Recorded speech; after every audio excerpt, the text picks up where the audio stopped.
The Bible.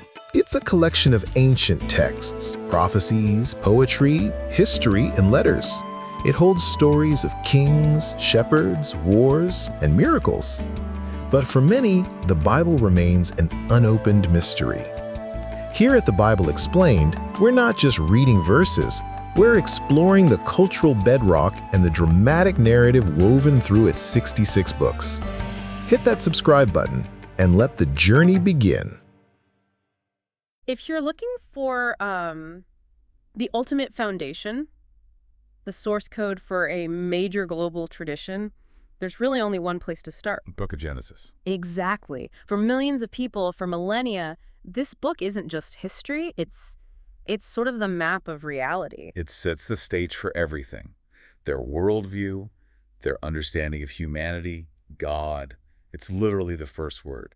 So we've taken your sources, and we're talking detailed scholarly intros, literary breakdowns, historical summaries, and our mission today is to give you the shortcut. A deep dive. We're going to pull out the structural secrets, reveal the clear framework that holds all 50 chapters together, and I think most importantly, ground these stories in their surprising, verifiable cultural context. Right, and you're going to leave this knowing why these stories aren't just myths floating in space, but are deeply rooted in a specific historical moment. So what are we looking at here, big picture? Well, it's a document with a really powerful dual focus. The Hebrew title, Bereshith, means in the beginning. That's the universal story, cosmos, humankind, sin. But then it shifts. It shifts dramatically from that universal history to the very specific origin of God's covenant people, the ancestors of Israel.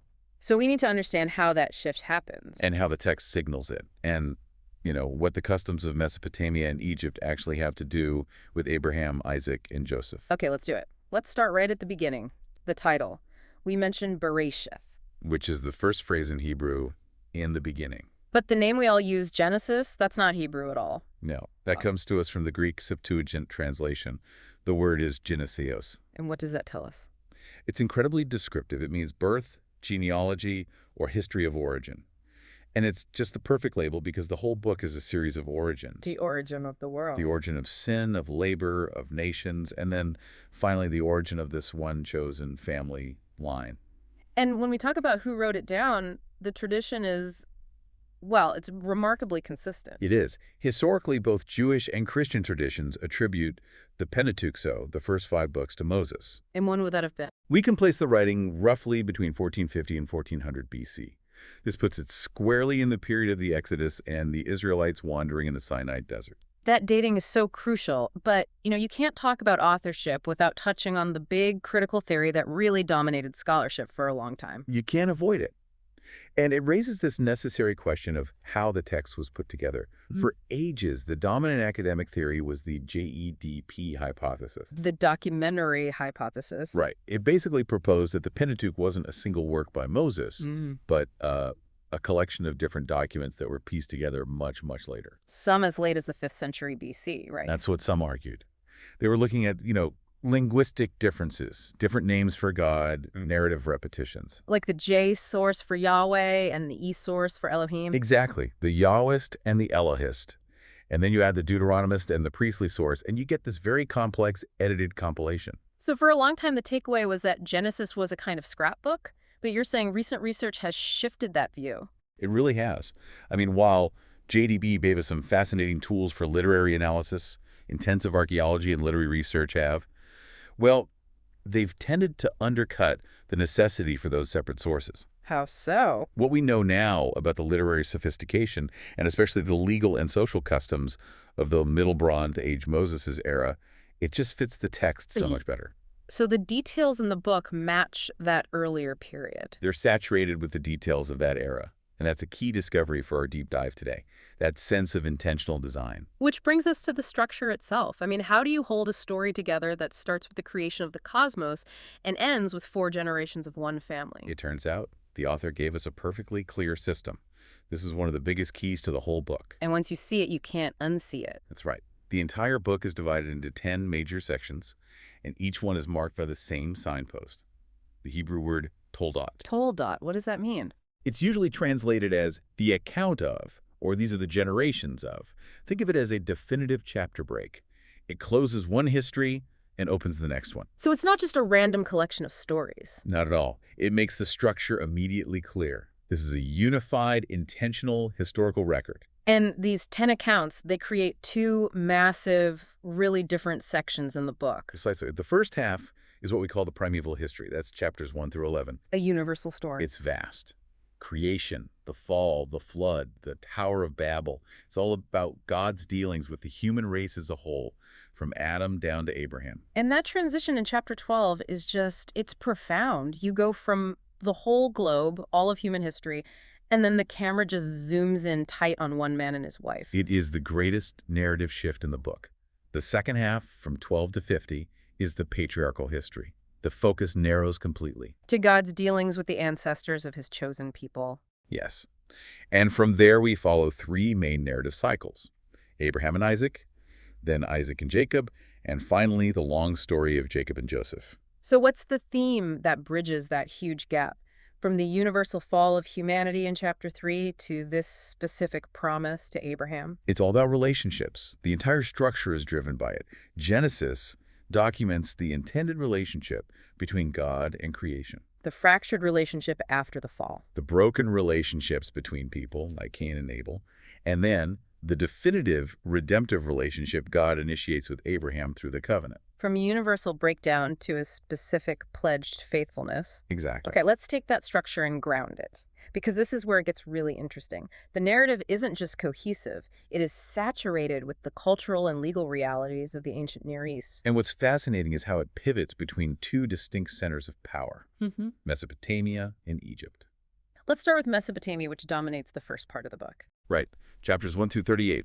Remember, Eden, Babel, Abram's birthplace of Ur, they're all in or near Mesopotamia. And we see these literary parallels that show the author was writing into a known cultural conversation. Absolutely not in a vacuum. Yeah. You mentioned that the famous epics. Like Enuma Elish. Exactly, the Babylonian creation account. It has certain structural similarities to Genesis 1, but the contrast is the whole point. How so? Where Enuma Elish has warring, messy gods creating the world by accident from a dead goddess. Genesis has a single sovereign God creating everything peacefully by his word. It's a profound polemical counterstatement to the regional myths. It's not ignoring them, it's correcting them. And then there's the flood. Everyone points to the Gilgamesh epic. The outline is undeniably similar, a global deluge, a boat, animals preserved. And there's another one, the Atrahasis epic. Right. It shares that same basic pattern. Yeah. Creation, rebellion, flood. It shows the memory of some distant catastrophic event was shared across the ancient world. But the really deep historical proof comes from the mundane stuff, right? The legal documents. This is what anchors the whole narrative. Consider the Marie letters. These were diplomatic documents from the patriarchal period. And what did they tell us? Two crucial things. First, names like Abram, Jacob, and Job were common. Typical names for that era. They weren't just invented later. Okay. And second, they show that travel was relatively free across that world, which confirms the migratory lifestyle of the patriarchs was completely feasible. And then we get to the Nitsi tablets. These clay tablets from Iraq, they just unlock so much of the family drama. They explain customs that, without this context, seem totally baffling. Take Genesis 15, where Abraham thinks about making his servant, Eliezer, his legal heir. Right, before Isaac is born. The Nitsi tablets show that the inheritance right of an adopted slave was a standard legal practice if you had no natural son. Abraham was just following the law of the land. Let's slow down on this next one because it's vital. Sarah giving her servant Hagar to Abraham. To a modern reader, it seems like such a cruel, arbitrary act. It completely reframes the tragedy, and this is a major aha moment. The Nitsi marriage contracts from that specific era show that if a wife was barren, her contracts sometimes required her to provide a servant girl as a surrogate. Required her. It was a legal obligation to ensure the family line continued. This wasn't just Sarah's random jealous idea, it was a brutal legal necessity. And the tragedy that follows is the collision of that legal duty with the real human fallout. Exactly. What about Isaac blessing Jacob instead of Esau? The whole deception story. The tablets also show the immense authority of oral statements back then. A deathbed bequest, even a spoken one, was legally binding. So when Isaac, who's nearly blind, gives the blessing, That spoken blessing was a legal transaction.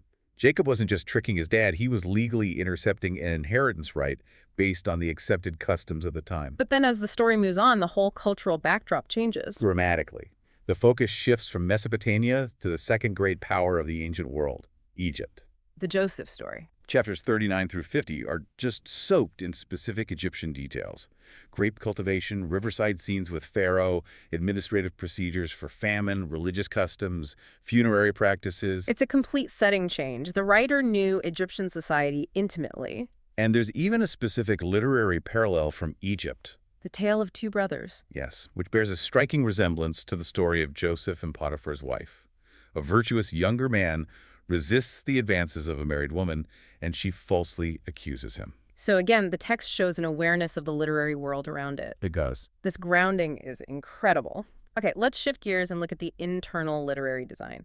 There's this pattern throughout Genesis that just constantly overturns expectations. Yeah, you're talking about the theme of the younger son. It happens over and over. Seth is chosen over Cain, Isaac over Ishmael, Jacob over the firstborn Esau. And even Joseph's younger son, Ephraim, is blessed over Manasseh. It seems so deliberate. Why does the narrative consistently bypass the logical, traditional successor in favor of the younger, often weaker brother? That is a profound theological message.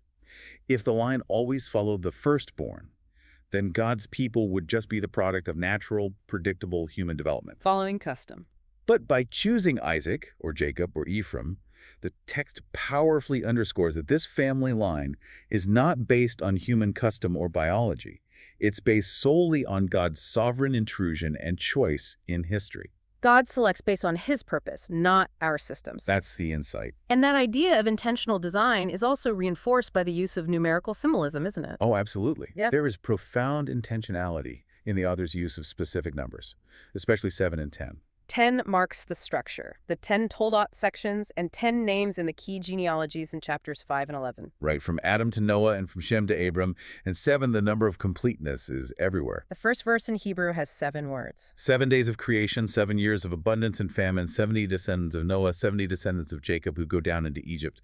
This isn't accidental. It signals a meticulously crafted document. So this intentional, contextualized structure, what are its foundational theological contributions? The blueprint for the rest of the story.